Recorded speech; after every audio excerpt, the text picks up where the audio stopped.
This is the fourth thing you're up against, and that's, we are looking at a shutdown of the Highway Trust Fund. Safety Lou was a lousy bill.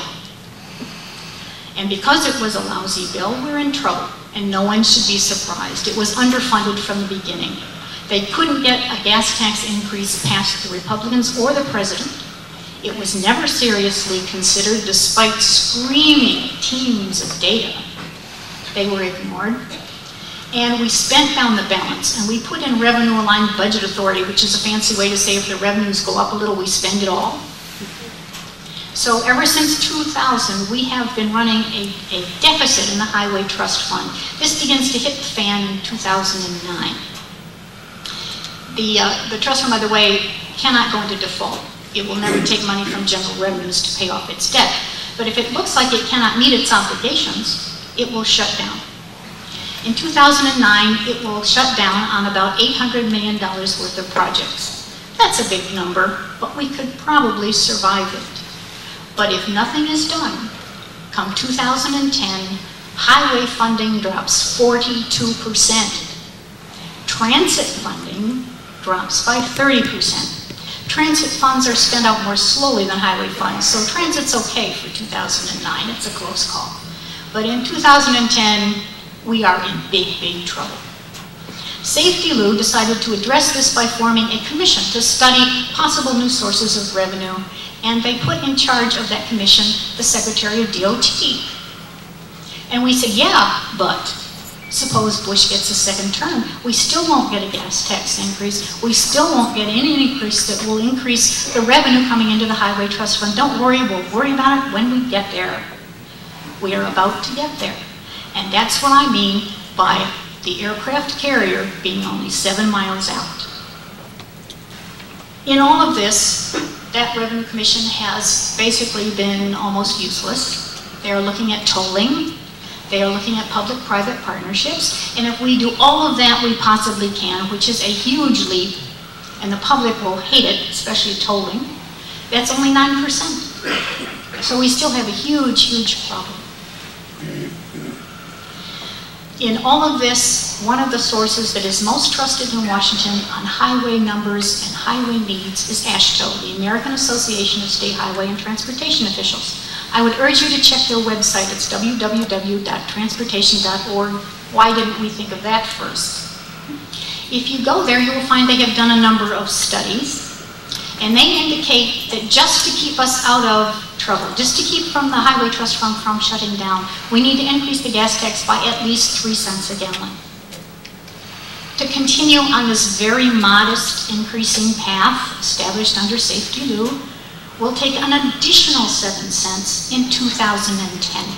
That is a 10-cent gas tax increase at a time when the fuel prices have never been higher. Is it doable? Should it be done? Something for you to think about. Remember, I take my orders from you. So at any rate, AASHTO announced this, and it has landed with a deafening silence. Usually when AASHTO does a study, everybody assumes the numbers are right. These are really smart guys. Most of them are engineers. Some of the women are wonderful engineers and very good at explaining to average people why these numbers matter. But quiet.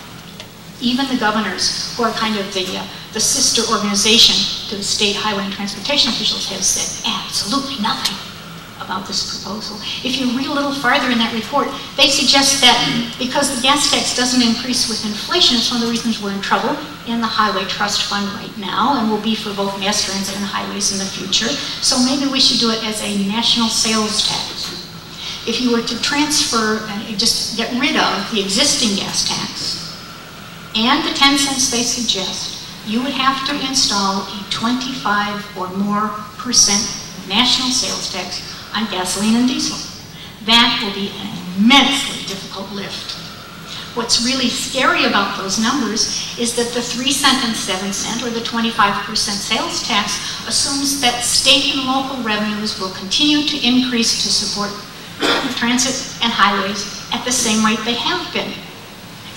Since 1981 to 2005, federal investment has increased 187%, but state and local investment has increased 412%.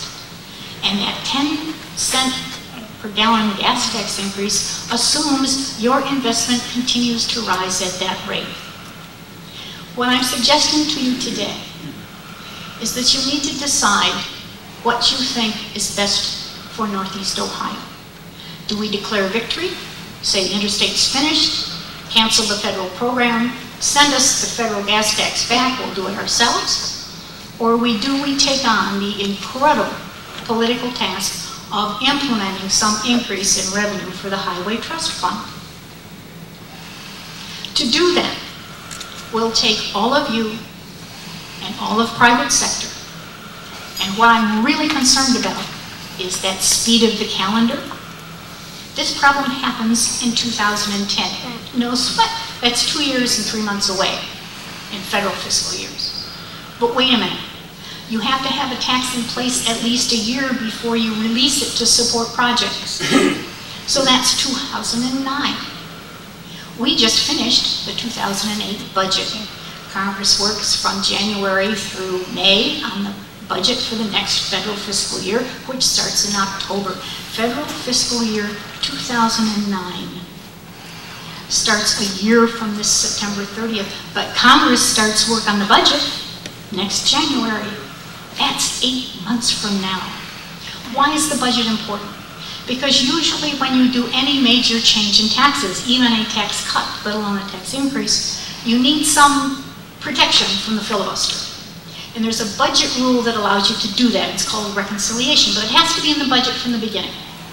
And Congress has to agree to allow the Ways and Means Committee and the Senate Finance Committee to at least consider the possibility of some tax increase or tax change, which comes out at a certain number. They don't specify it any more than that, but they give the walking papers to the Ways and Means Committee and the Senate Finance Committee and say, you guys figure it out, but if you do this year, it will be protected by reconciliation, which means it has at least a small chance in the Senate, because it can't be filibustered. That's only 8 months from now. Remember that, especially since term limits were implemented in so many state legislatures, the turnover in Congress, especially in the House, has been more frequent. You have lots of people going when they're younger. They don't stay as long. They leave to do other things. They stay 6 or maybe 8 years. If they don't get something done, they feel like they've wasted that time. They are impatient people, and many of them have never voted for a tax increase of any kind in their entire political career.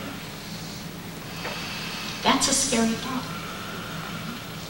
Think what it would be like to put your job on the line to do something you weren't sure you wanted to do that was going to be difficult for a lot of people. You were going to do it on television, and your job was going to depend on whether or not people voted for you about it. It's a tough call. But remember, we have success working together with private sector in your congressional delegation. We got the return increased from 61 cents to $1.05. We can do it. What I'm sharing with you now is we have to do it again. And we have to do it twice as high, twice as fast, maybe even faster than twice as fast.